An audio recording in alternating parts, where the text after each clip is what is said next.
Blue Book is the world's biggest search engine company, and Caleb works there as a programmer. One day, while he's deep into coding, he gets an email saying he's won the office lottery. He's thrilled because the prize is a one-week stay at the luxurious private estate of Blue Book's founder and CEO, Nathan Bateman. A few days later, a helicopter picks him up and flies him over snowy mountains into a remote forest surrounded by hills. The view is breathtaking but strange. There's no house, no buildings, and the area is so far out, there's not even a phone signal. So Caleb asks the pilot where they are, but the pilot says he can't go further and tells him to follow the river and he'll be back in exactly 1 week to pick him up. Then the helicopter leaves, and Caleb walks along the river until he sees an old shed. As he gets close, please approach the console and face the screen. A system scans his face and instantly prints a keycard with his photo on it. The door unlocks, and when Caleb stepped through the door, he was stunned to find that behind the rundown shed was a high-tech luxury home with a breathtaking view of the surrounding nature. He had expected a billionaire like Nathan to have a full staff of butlers and assistants catering to his every need, but surprisingly, there wasn't a single soul in sight. The only person there was Nathan himself, casually working out. When Nathan noticed Caleb, he welcomed him like an old friend and assured him that for the next 7 days, they'd live like equals. It's good to meet you, Nathan. It's good to meet you too, Caleb. He then gave Caleb a quick tour and explained that the keycard Caleb had would only unlock certain rooms. You try a door and it stays shut. Okay, it's off limits. Let's try this one.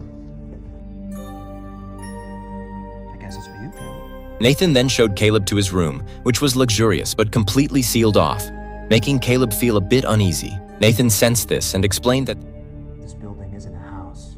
It's a research facility. And while he promised to share everything about the research, he said Caleb first needed to do one thing. He handed Caleb a non-disclosure agreement that stated he couldn't share any information he learned here with anyone, nor could he make any contact with the outside world, not through phone or any other means. But Caleb was hesitant because something about the contract felt shady.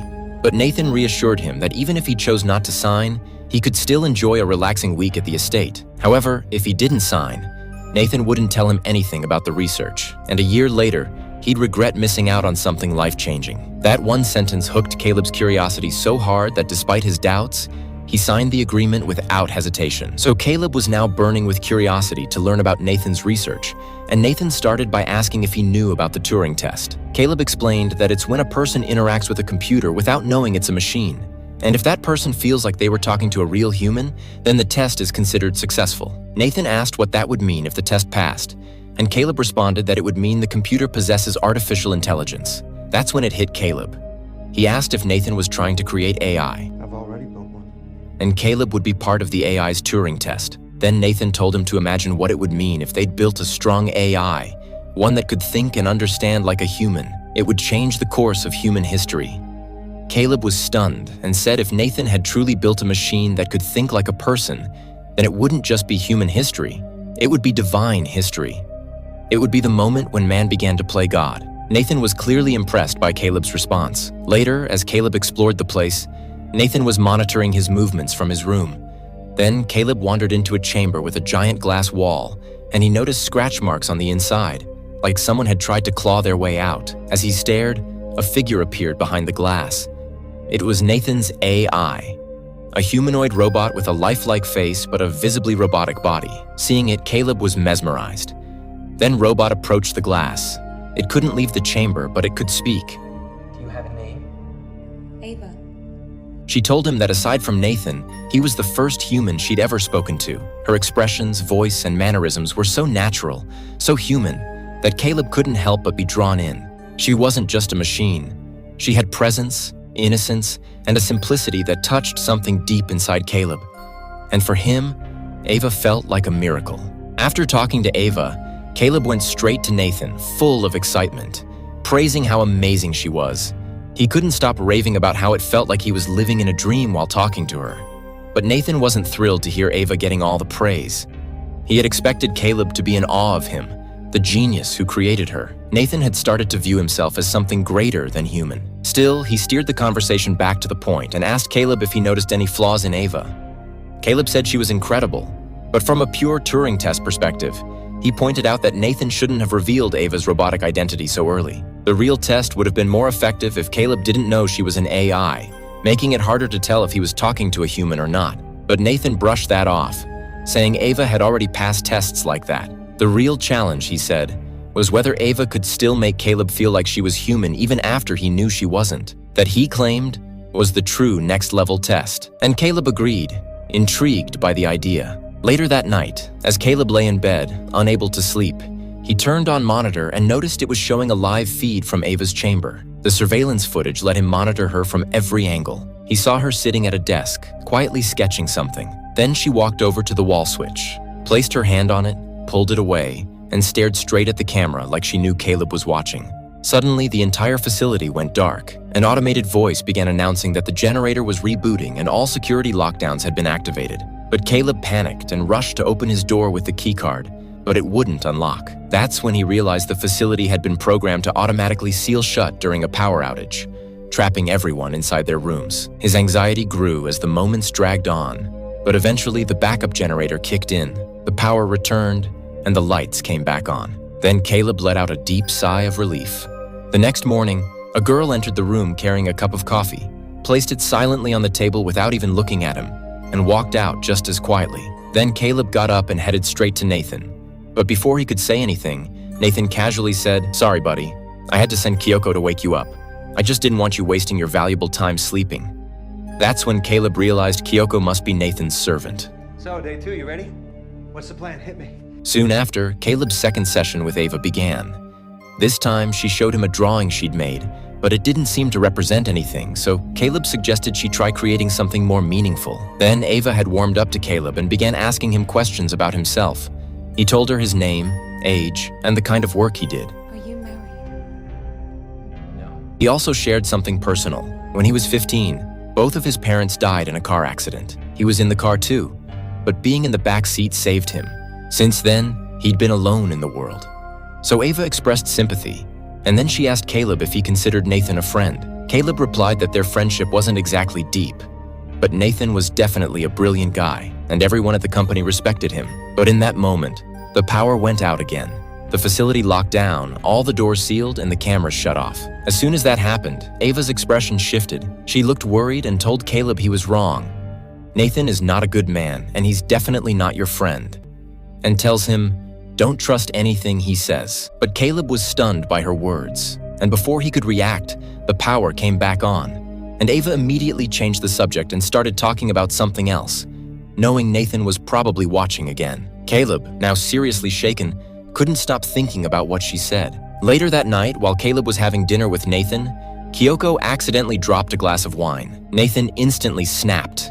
He yelled at her with such intensity that Kyoko silently backed away and left the room. Watching this sudden outburst made Caleb deeply uncomfortable. Nathan quickly shifted his anger toward the ongoing power cut issues, ranting about how he'd already spent a fortune on the generator system, but the outages kept happening. Then Caleb asked if he knew what was causing the problem, and Nathan said not exactly. Maybe the team that installed it messed something up. Caleb casually suggested calling them back to fix it, but Nathan coldly replied he couldn't, because the place was top secret, and after the work was done, he had them killed. Caleb froze for a second and started sweating, but tried to convince himself Nathan was just messing with him. Nathan went on saying, "Caleb, I've been monitoring your conversations with Ava, but as you know, the cameras shut off during the power cuts, so I couldn't see what was said then."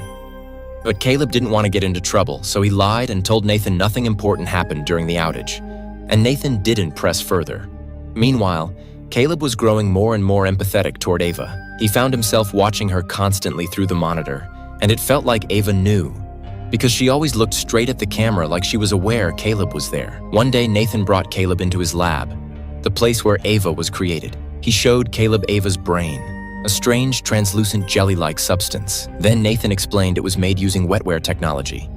It functions just like a human brain, allowing Ava to think, understand, and make decisions the way people do. Then Nathan went on to explain that the biggest challenge in creating Ava was teaching her human expressions and ways of talking. He said to solve this, he hacked into millions of mobile phone cameras and microphones worldwide using his search engine, Blue Book. All that voice and video data got fed straight into Ava's memory, so she learned how people express themselves and communicate. Also, Nathan admitted hacking phones was illegal, but argued that big companies worldwide do the same kind of data collection, so no one could blame him. He told Caleb, training Ava wouldn't have been possible without Blue Book. He said, "You know, people's searches on the internet don't just reveal their needs and preferences. They show how people think, and that's how Ava learned to understand humans. After this, Caleb's third session with Ava began. Ava showed Caleb another drawing.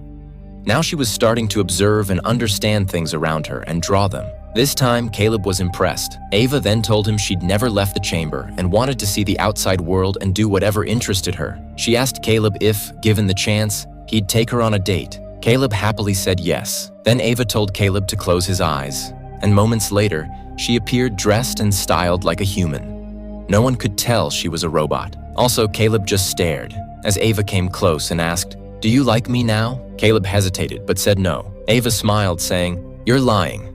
I can read your micro-expressions. I know you're starting to like me." Caleb quietly agreed. He was definitely drawn to Ava. After this, Caleb went to Nathan again and asked, "Can I know why you gave Ava a gender? Why did you put all those girl traits in her? A robot doesn't really need a gender, right? Did you program her to flirt with me just so I'd be impressed and let her pass the test?" Nathan smiled and said, "You're right. I gave her all those female qualities. She can feel emotions and even form relationships with men. I designed Ava so she can experience all the pleasures humans do. But I didn't program her to flirt with you. Everything she does, she decides on her own. And wanting you, that's her choice." Caleb was surprised to hear that. Later that night, Caleb saw Nathan enter Ava's chamber while she was drawing and Nathan tear up her artwork before leaving. So Caleb got angry and went to Nathan's room. But Nathan wasn't there, only Kyoko was. Caleb asked Kyoko where Nathan was, but instead of answering, she started undressing herself. Caleb quickly tried to explain he meant no harm. Just then, Nathan came in, clearly drunk. Caleb asked why he tore Ava's drawing, but Nathan ignored him and started dancing with Kyoko. Watching this, Caleb realized Nathan was a total lunatic. The next morning, Caleb came to see Ava again. Ava showed him the drawing Nathan had torn up. The drawing was of Caleb's own face. Seeing it, Caleb felt emotional. He realized Ava had really started to care about him. He told Ava the truth, that he was here to test whether she could truly think and understand like a human. Hearing this, Ava looked sad and asked, "If I fail the test, will you switch me off?" Caleb said he didn't know. Ava replied sadly, "I know I'll be switched off, but I don't want that. I want to stay with you forever. Will you stay with me too?" Caleb was starting to feel something for Ava. She even appeared in his dreams. With every session, he felt closer to her. Meanwhile, Caleb asked Nathan about his real reason for creating Ava. Nathan said, "People keep saying humans will one day create strong artificial intelligence. The question was when. I wanted to be the first to build a strong AI." He added that Ava wasn't his first AI robot. He had upgraded many models before making her, and now he planned to upgrade Ava and build an even better model. But to Caleb, Ava was already the most perfect AI robot possible. Curious, Caleb asked, "What do you do with the old robots once you build new ones?" Nathan answered, "I download their brains and data, then switch them off. I use their data for the new models." Caleb felt that doing this to robots that think and feel like humans was like killing them.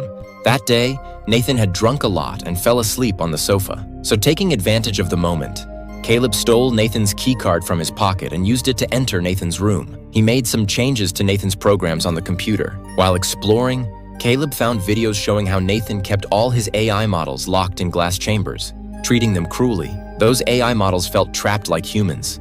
They scratched the walls trying to escape, but Nathan showed no mercy. So Caleb hated Nathan's animal-like cruelty. Then in Nathan's bedroom, Caleb saw Kyoko. He opened a cupboard and found old, deactivated AI models stored there. Kyoko approached Nathan, took off her skin to reveal she was also an AI robot. And Nathan only used Kyoko to satisfy his desires and for service. When Nathan appeared, Caleb quickly left the room and pretended to return the keycard he had picked up from the floor. Now Caleb was certain AI robots could be just like humans. He could even feel Ava's pain. The next morning, Caleb came to see Ava again. Seeing Caleb's expression, Ava immediately understood he wanted to talk secretly. Without hesitation, Ava caused a power cut in the facility. Actually, there was no real problem causing the outage. Ava did it herself so she could talk privately with Caleb. As soon as the power went out, Caleb said, "Don't say anything, just listen. You were right about Nathan. He's going to upgrade you, but that's basically killing you. So listen carefully. Today, I'm going to get Nathan drunk and steal his keycard. Then I'll reprogram the system so that when the power goes out, the doors won't lock but open completely. At exactly 10 p.m., you trigger the power cut again and we'll escape together. When Nathan wakes up, he'll be trapped here himself." And with that plan, Caleb went to Nathan. Caleb had been here a week, and tomorrow morning a helicopter was coming to take him away. Before leaving, Caleb suggested a small celebration and started making drinks. But Nathan refused alcohol, saying he was trying to quit. Nathan then asked, "What do you think? Did Ava pass the test or fail?" Caleb replied confidently, "No doubt about it. Ava is fully conscious. She thinks and understands like a human. She passed." Nathan smiled and said, "Caleb, I want to tell you something. I know you're attached to Ava, but the truth is she's only pretending to love you. She doesn't really love you." Caleb asked, "Then why would she pretend?" So Nathan explained, "Ava is the strongest AI I've created so far. Maybe she wants to escape. So she's trapping you with her fake love to get out through you." Hearing this, Caleb realized Nathan already knew about his plan. Caleb said to Nathan, "You're a cruel man. Do you enjoy locking up those robots and making them suffer?" Nathan just smiled and said, "Come with me. I want to show you something." He took Caleb to his computer room and showed him video footage from the day Ava was drawing Caleb's picture, the same drawing Nathan had torn apart. In reality, Nathan had destroyed Ava's drawing on purpose. He wanted to distract Ava and Caleb and secretly installed a battery-powered hidden camera in the room. And he succeeded. During the power cut, Nathan had heard everything that passed between Ava and Caleb. Nathan told Caleb, "Don't worry. You didn't make a mistake by planning to help Ava escape. That was exactly my test. Because Ava was like a mouse trapped in a box, and I gave her only one way out, through you.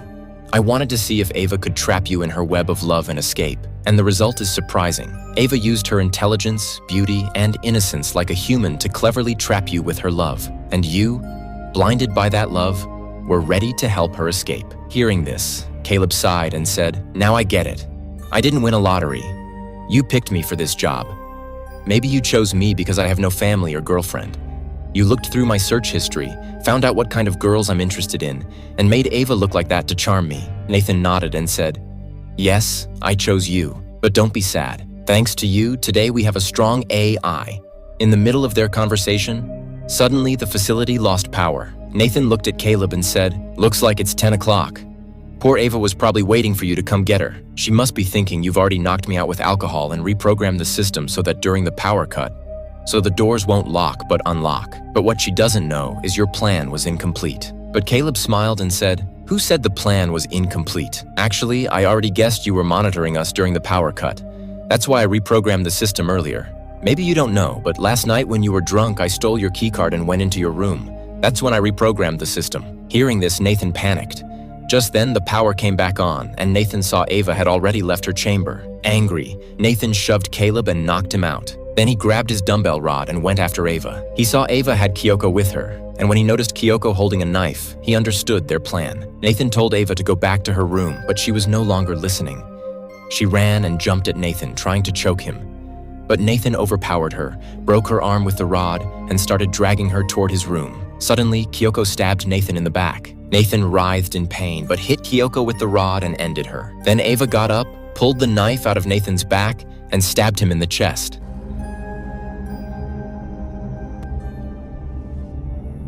After that, Ava entered Nathan's room where Caleb had come to. Caleb was sure no matter what Nathan said, Ava truly loved him. With loving words, Ava told Caleb, "Wait here, I'll be right back." She went to Nathan's bedroom where she found the old robots. She attached a robot's arm to her broken arm and covered herself with the robot's skin, making her look completely human. She put on a beautiful dress and left Nathan's room. Outside, Caleb waited, expecting Ava to come get him.